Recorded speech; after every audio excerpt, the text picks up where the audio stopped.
Kalau banding ini bisa meringankan nggak Bang? Ya kita tahu namanya banding. Ya itu kan haknya setiap warga negara ya.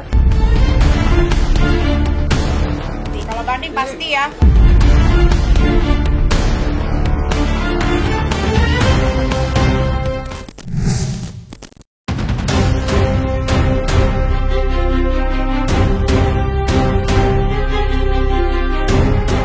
Vonis 4 tahun penjara dan denda 1 miliar tidak membuat artis kontroversial Nikita Mirzani bergeming.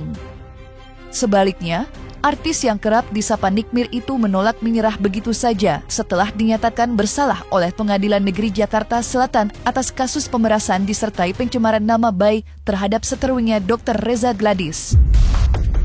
Melalui kuasa hukumnya, Nikita menyiapkan langkah hukum untuk melaporkan balik Reza Gladys. Putusan itu diambil usai majelis hakim memutuskan Nikita tidak terbukti dalam sangkaan pasal tindak pidana pencucian uang atau TPPU. Lantas apa tanggapan dari pihak Reza Gladys atas rencana laporan yang akan dibuat Nikita Mirzani tersebut?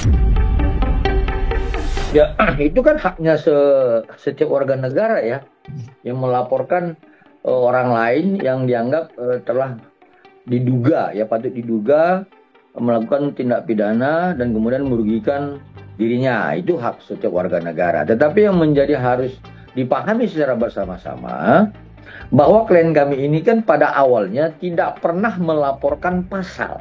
Ya, dia tidak pernah melaporkan kepada penyidik pasal 27B ayat 2. Kemudian dia tidak pernah melaporkan bahwa adanya perbuatan terdakwa itu tentang melanggar ketentuan pasal 3 Undang-Undang TPPU. Dia tidak pernah melaporkan itu, tetapi dia melaporkan adanya perbuatan ya seseorang itu yang diduga kuat telah melakukan dugaan tindak pidana yang merugikan dirinya sebesar 4 miliar.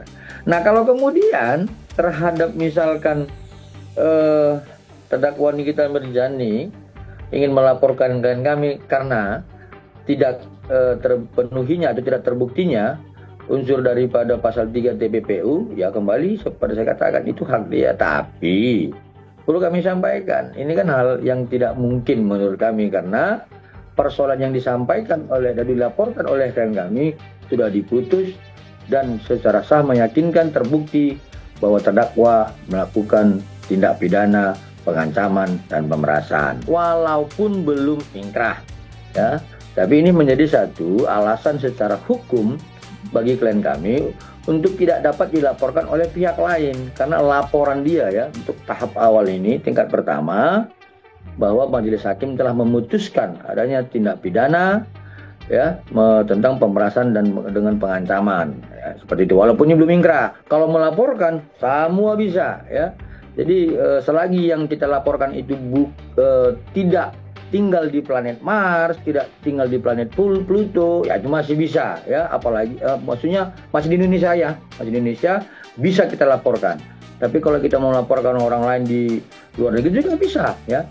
Masalah itu apakah nanti terbukti atau tidak, proses hukum akan membuktikan. Tetapi kalau menurut kami seseorang itu yang ya ilustrasi ya, seseorang itu yang sudah diputus melakukan misalnya nih ya, ini ilustrasi sudah diputus melakukan perampasan, pembegalan sebuah sepeda motor, lalu kemudian setelah putusan itu walaupun belum ingkrah ya, melaporkan kembali orang lain yang melaporkan dia, saya pikir ini hal yang kontradiktif ya. Putusan Hakim Pengadilan Negeri Jakarta Selatan yang menjatuhkan hukuman 4 tahun dan denda 1 miliar pada Nikita Mirzani mengejutkan banyak kalangan. Badaya mana tidak, putusan hakim bahkan jauh dari tuntutan jaksa penuntut umum yang sebelumnya mengajukan tuntutan 11 tahun penjara. Tidak itu saja, Hakim Pengadilan Negeri Jakarta Selatan juga membatalkan pasal tindak pidana pencucian uang atau TPPU pada Nikita. Padahal pasal tersebut sedari awal sudah disangkakan baik oleh JPU maupun Reza Gladys sebagai pelapor.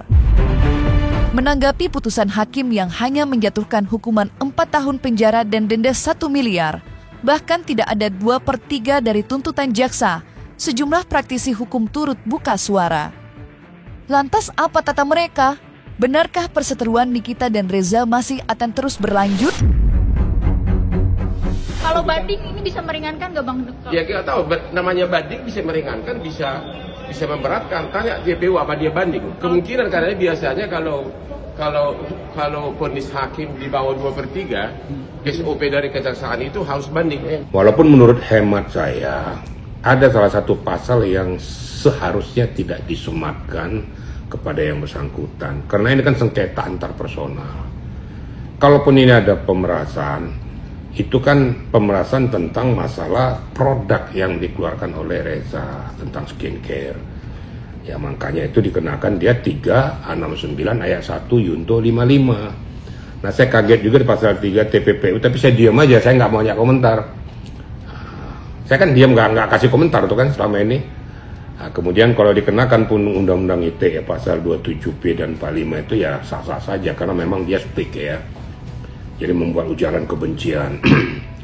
Nah sekarang dengan perjalanan ini semua, setelah jatuhnya tuntutan JPU 11 tahun dan selesai replik, duplik, semua sudah tuntas, maka hakim mengambil suatu langkah menganalisis penerapan pasal ini. Nah akhirnya pasal TPPU-nya ditiadakan. Tapi peristiwa pidana itu berjalan dan terjadi. Makanya ada vonis dan inkrah. Nah, karena dihilangkan TPPU-nya ini dengan akidah pemerasan pasal 369 ayat 1 Yunto 55-nya. Yunto 55 kan ada mail di situ ya. Nah, baru dikenakan Undang-Undang ITE.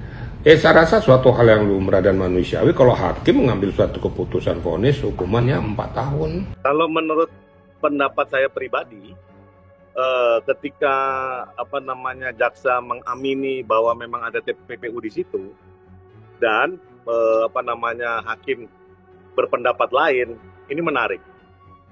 Karena kenapa? Biasanya jaksa dan hakim itu nggak jauh-jauh. Maka tadi saya berkomentar seperti kita di perkaranya Ronald Tanur, jaksa mungkin akan mengendus ada apa ini di majelis hakimnya, kan gitu. Karena memang mau nggak mau mesti diperiksa pengacaranya, JPU-nya, majelis hakimnya, apakah ada terindikasi yang seperti di Surabaya itu. Pihak Nikita kan mengajukan banding, itu kan hak asasi manusia, kita nggak bisa larang bahwa tidak berterima dengan masalah banding tersebut, itu silakan saja. Nah yang saya khawatirkan hanya satu, JPU juga bisa saja nanti mengajukan banding juga ya, dengan tidak berterima tentang penerapan TPPU ditiadakan. Hati-hati juga, ini harus betul-betul diantisipasi oleh pihak lawyersnya Nikita. Karena ini sudah ditiadakan oleh hakim, bagaimana untuk menguatkan bahwa penerapan TPPU itu tidak bisa dikenakan kepada yang bersangkutan, ini yang harus dikuatkan oleh lawyersnya. Nah, kalau saya pribadi menyampaikan bahwa memang sangat berat dengan urusan antar personal ini, pemerasan seperti ini dikenakan dia TPPU. Dari awal saya sudah sampaikan sebelum vonis dijatuhkan. Vonis 4 tahun dan denda 1 miliar dianggap masih kurang bahkan jauh dari tuntutan jaksa yang sebelumnya menuntut Nikita Mirzani dihukum 11 tahun penjara. Namun apa hendak dikata, keputusan telah dibacakan Majelis Hakim Pengadilan Negeri Jakarta Selatan. Menanggapi putusan hakim yang jauh dari tuntutan JPU, pihak Reza Gladys tampak kecewa. Melalui kuasa hukumnya, Reza berharap JPU mengajukan banding atas vonis yang dijatuhkan pada terdakwa Nikita yang dianggap jauh di bawah tuntutannya. Lantas seberapa besar peluang JPU memenangkan banding atas putusan majelis hakim yang dianggap terlalu ringan menjatuhkan hukuman pada Nikita Mirzani? Terhadap putusan yang jauh di bawah tuntutan yang disampaikan oleh jaksa penuntut umum, ya seperti misalkan dalam proses persidangan kemarin dituntut 11 tahun kemudian diputus 4 tahun.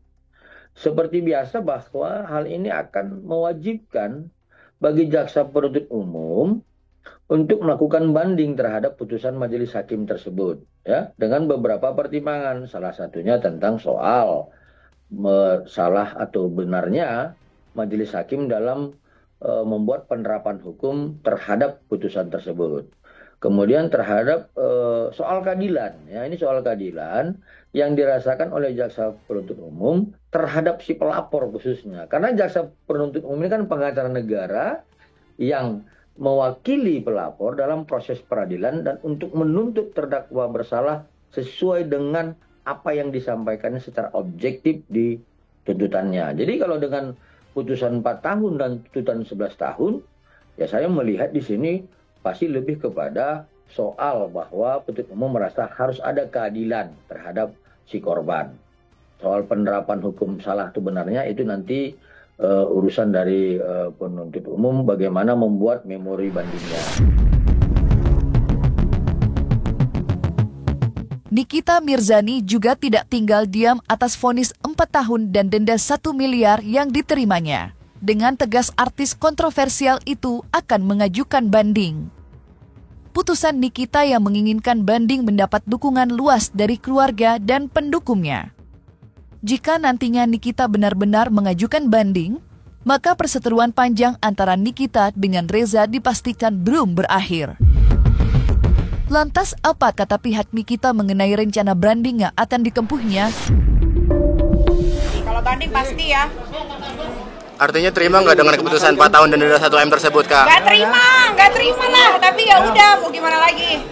Kan masih ada banding. Kecewa ya dapetnya segitu, tapi hakim ngasihnya yang terbaik yang segitu. Semoga minggu depan, kalau nanti masih ada banding, dari keluarga belum kita ngomongin ya, itu masih belum tahu. Kemungkinan besar kita akan banding, tapi nanti besok ya saya belum bisa pastikan ini karena harus berkomunikasi juga sama Nikita gitu kan, sama tim juga harus memantapkan diri gitu. Kalau kita benar kenapa takut? Jangan banding, mau di tingkat manapun kita ikut, tapi kita harus punya keyakinan dulu bahwa kami benar gitu.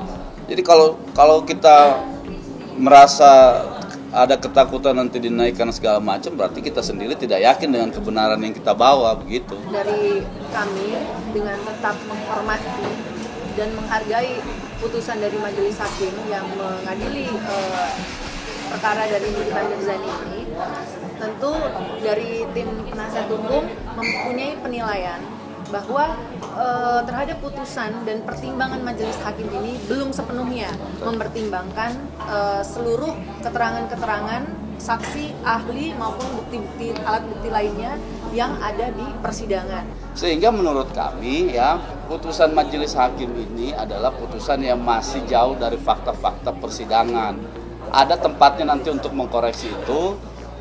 Kami akan lakukan upaya hukum berikutnya terhadap putusan itu, tapi insya Allah nanti dalam waktu dekat ini, mungkin besok ya, kami akan berkonsultasi dengan Nikita. Kami juga tim akan berdiskusi untuk menentukan langkah-langkah berikutnya.